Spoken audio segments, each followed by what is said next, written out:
تو جب آپ کے بتانے کے بعد امت تک وہ سارا علم پہنچ گیا تو پھر اللہ تعالیٰ کے بتانے سے نبی علیہ السلام عالم الغیب ہوئے اور نبی علیہ السلام کے بتانے سے امت عالم الغیب ہوئی۔ کیا ان کا یہ عقیدہ ہے؟ کیا اس بات کو تسلیم کرنے کے لیے تیار ہوں گے؟ ہرگز ان کا یہ عقیدہ نہیں ہے۔ معلوم ہوا کہ اس آیت کا وہ مفہوم نہیں ہے۔ ان آیات کے اندر یہ احتمال بھی ہے کہ اس سے مراد حضرت جبریل علیہ السلام ہوں۔ بعض مفسرین نے حضرت جبریل علیہ السلام کے حوالے سے اس آیت کو تسلیم کیا ہے، تو احتمال ہو گیا کہ نبی علیہ السلام اس سے مراد ہیں یا حضرت جبریل علیہ السلام اس سے مراد ہیں۔ تو جب احتمال آ جائے باطل الاستدلال، ان احباب کا بھی یہی موقف ہے کہ استدلال اس سے باطل ہو جاتا ہے۔ جیسا کہ میں نے بتایا کہ یہ احباب اس آیت سے نبی علیہ السلام کے کلی علم غیب کا دعویٰ کرتے ہیں، تو اگر واقعی یہ مفہوم ہے تو اس آیت سے پچھلی آیت میں اللہ تعالیٰ نے نبی علیہ السلام کے علم کی نفی کیوں کی ہے؟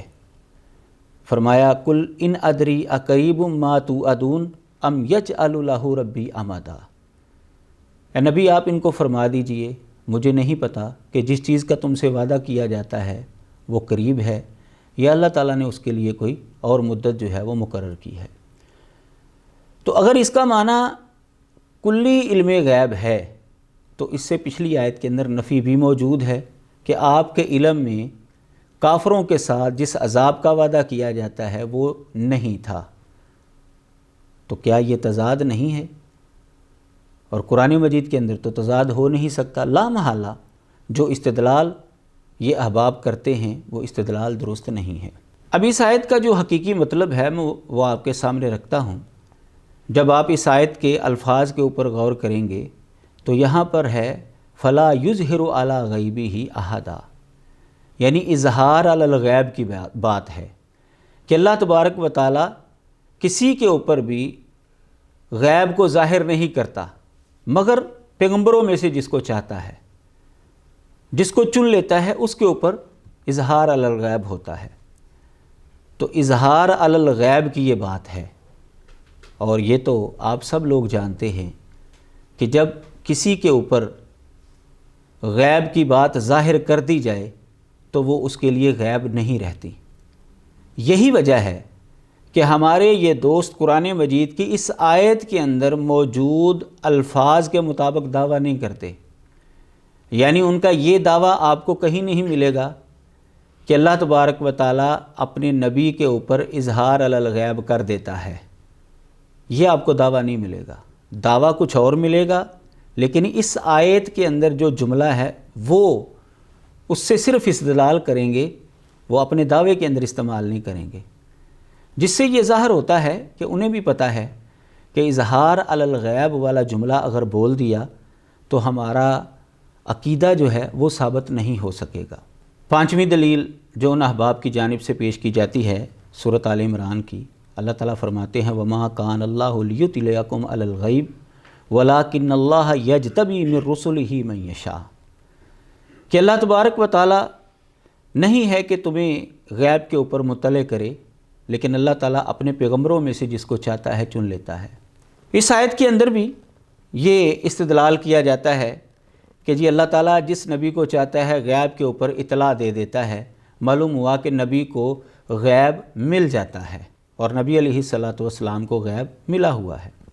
اس کا پہلا جواب تو وہی ہے کہ اگر اس آیت کے نزول کے وقت نبی علیہ السلام کو سارا علم غیب ہو گیا تھا، جمی ما کان و ما یکون، اور کلی علم غیب عطا ہو گیا تھا یا آپ عالم الغیب تھے، تو اس آیت کے بعد باقی قرآن مجید کیوں اترا؟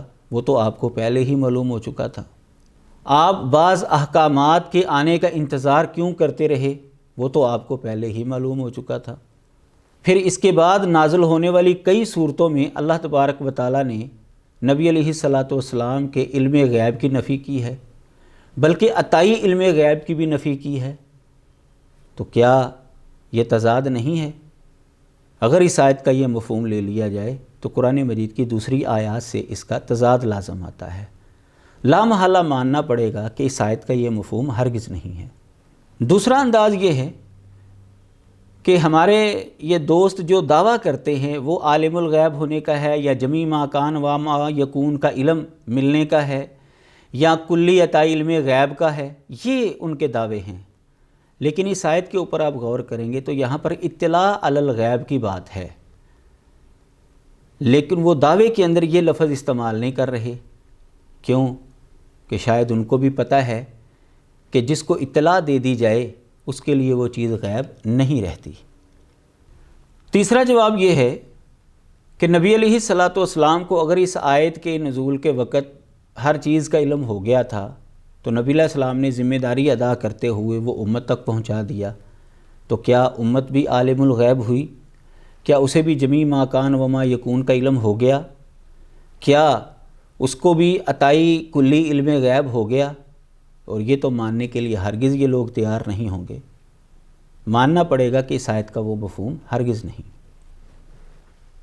ایک جواب اور بھی ہے اس کا کہ اگر اس آیت کا یہ مفہوم ہے، یا اس سے پہلے جو آیات پیش ہوئی یا جو اس کے بعد جو آیات پیش ہوں گی جن سے وہ استدلال کر رہے ہیں، یہ جواب ہر ان کے استدلال کے مقابلے میں پیش کیا جائے گا کہ اگر نبی علیہ الصلاۃ والسلام کو ہر چیز کا علم عطا ہو گیا، عطائی کلی علم غیب آپ کے پاس تھا، جمی ما کان و ما یکون کا علم آپ کو مل گیا، یا آپ عالم الغیب تھے، تو قرآن مجید کے اندر اللہ تبارک و تعالیٰ نے یہ آیت کیوں نازل کی؟ وما علمناہ الشعر وما ینبغی لہ، کہ ہم نے نہ تو آپ کو شعر کی تعلیم دی اور نہ ہی یہ آپ کے لائق ہے۔ یعنی ہر چیز کا علم نبی علیہ الصلاۃ والسلام کے پاس آ جانا یہ نبی علیہ الصلاۃ والسلام کی شایان شان ہے ہی نہیں۔ اس میں سے ایک چیز قرآن مجید نے واضح کر دی، شاعری کی تعلیم یہ نبی علیہ الصلاۃ والسلام کی شان کے لائق ہے ہی نہیں۔ اگر آپ کو ہر چیز کا علم عطا ہو گیا تو اس کا مطلب یہ ہے کہ شاعری کی تعلیم بھی آپ کو عطا ہو گئی، اور قرآن کہتا ہے یہ آپ کی شان کے لائق ہی نہیں۔ لا محالہ ماننا پڑے گا کہ ان آیات کا وہ مفہوم ہے ہی نہیں جو ہمارے احباب پیش کر رہے ہیں، وگرنہ نبی علیہ الصلاۃ والسلام کی توہین لازم آتی ہے اور قرآن مجید کے اندر تضاد لازم آتا ہے۔ اس کے علاوہ اگر آپ غور کریں گے تو اگر ہر چیز کا علم نبی علیہ الصلاۃ والسلام کو عطا ہو گیا تھا، آپ کو عطائی کلی علم غیب تھا، جمی ما کان و ما یکون کا علم آپ کے پاس تھا، تو اس کے اندر تو پھر جادو کا علم بھی آتا ہے۔ کیا کوئی مسلمان ماننے کے لیے تیار ہوگا کہ نعوذ باللہ نبی علیہ الصلاۃ والسلام کو جادو بھی آتا تھا؟ ہرگز کوئی بھی مسلمان یہ عقیدہ نہیں رکھے گا۔ تو اگر یہ لوگ جادو کے علم کو خارج کرتے ہیں، شاعری کی تعلیم کو خارج کرتے ہیں، یہ دو تو وہ چیزیں ہیں جو مہذب الفاظ میں پیش کی جا سکتی ہیں۔ ہر بندہ جو ہے اپنی جگہ پر رہ کر یہ سوچ سکتا ہے کہ بعض علوم ایسے ہیں کہ جو مہذب الفاظ کے اندر بیان نہیں ہو سکتے، اور ہم پسند نہیں کرتے کہ ہم ان کے بارے میں علم رکھیں یا ہماری اولاد ان کے بارے میں علم رکھے۔ تو جو لوگ نبی علیہ الصلاۃ والسلام کے لیے ہر طرح کے غیب کا علم عطا ہونے کا دعویٰ کرتے ہیں، وہ ان چیزوں کو کیسے خارج کرتے ہیں، یا کیسے وہ اس کو خارج کر سکتے ہیں؟ اگر وہ خارج کرتے ہیں تو پھر نبی علیہ الصلاۃ والسلام کے پاس کلی علم غیب نہیں ہے، اور اگر وہ اس کو شامل کرتے ہیں ان باتوں کو تو نبی علیہ الصلاۃ والسلام کی توہین لازم آتی ہے۔ اور کافر جو کہتے تھے نبی علیہ الصلاۃ والسلام کے اوپر الزام لگاتے تھے کہ یہ جادوگر ہے، تو کیا نعوذ باللہ ان کا یہ دعویٰ اور ان کا یہ الزام جو ہے وہ سچا ماننا پڑے گا ہمیں؟ ہرگز ایسا نہیں ہو سکتا۔ معلوم ہوا کہ رسول اللہ صلی اللہ علیہ وسلم کو کلی علم غیب کا حامل ماننا یہ نبی علیہ الصلاۃ والسلام کی عزت نہیں ہے، بلکہ نبی علیہ الصلاۃ والسلام کی توہین کے زمرے میں آتا ہے۔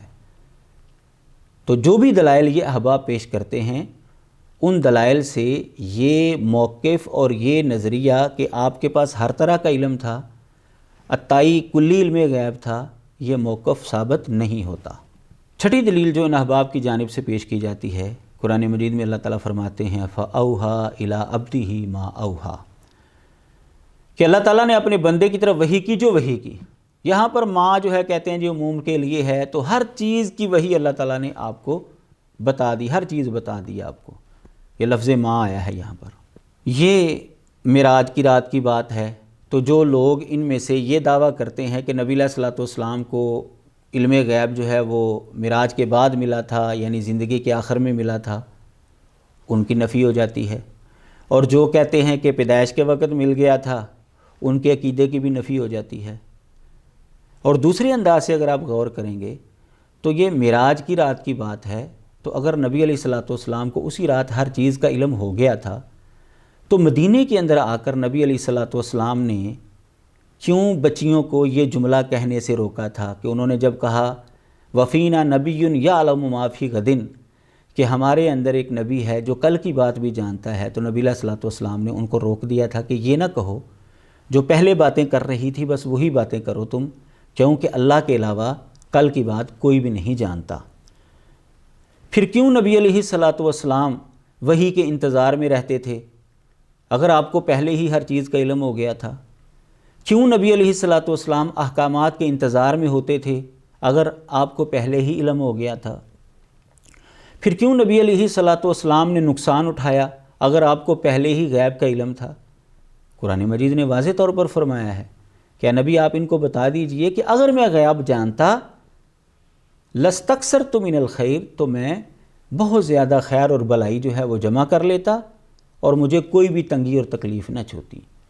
تو نبی علیہ الصلوۃ والسلام کے اوپر تنگی اور تکلیف کا آنا، آزمائشوں کا آنا، نبی علیہ الصلوۃ والسلام کا غزوہ احد کے اندر زخمی ہونا، اس بات کی بین دلیل ہے کہ نبی علیہ الصلوۃ والسلام کے پاس غیب کا علم ہرگز نہیں تھا۔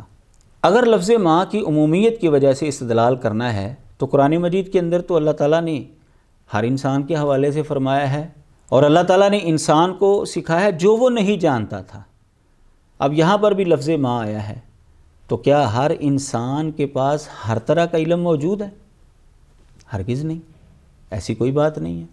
اس آیت کے لفظوں پر آپ غور کریں، یہاں پر ہے فَأَوْحَىٰ إِلَىٰ عَبْدِهِ مَا أَوْحَىٰ، یعنی وحی کی۔ تو نبی علیہ الصلوۃ والسلام کی طرف اللہ تعالیٰ نے وحی کی، تو جو بات وحی کے ذریعے معلوم ہو وہ حواس کے اندر آ جاتی ہے، اور حواس کے ذریعے معلوم ہونے والی چیز غیب نہیں رہتی۔ باقی اگر اس سے مراد کہ ہر طرح کا علم اللہ تعالیٰ نے آپ کو دے دیا تھا، تو پھر شاعری کی تعلیم کی نفی کیوں کی اللہ تعالیٰ نے؟ اور اسی طرح جو ہے مزید کیا نعوذ باللہ آپ کے پاس جادو کا علم بھی تھا؟ اور وغیرہ وغیرہ کئی باتیں جو ہیں آپ اس کے ساتھ جو ہیں وہ جوڑ سکتے ہیں۔ تو لامحالہ ہمیں ماننا پڑے گا کہ اس آیت کا یہ مفہوم ہرگز نہیں ہے۔ یہاں پر جو بات ہو رہی ہے وہ یہ ہے کہ اللہ تعالیٰ نے اپنے بندے کی طرف وحی کی، اور وحی کے ذریعے جو بات معلوم ہو جائے اس کو غیب ہرگز نہیں کہتے۔ وآخر دعوانا ان الحمد للہ رب العالمین۔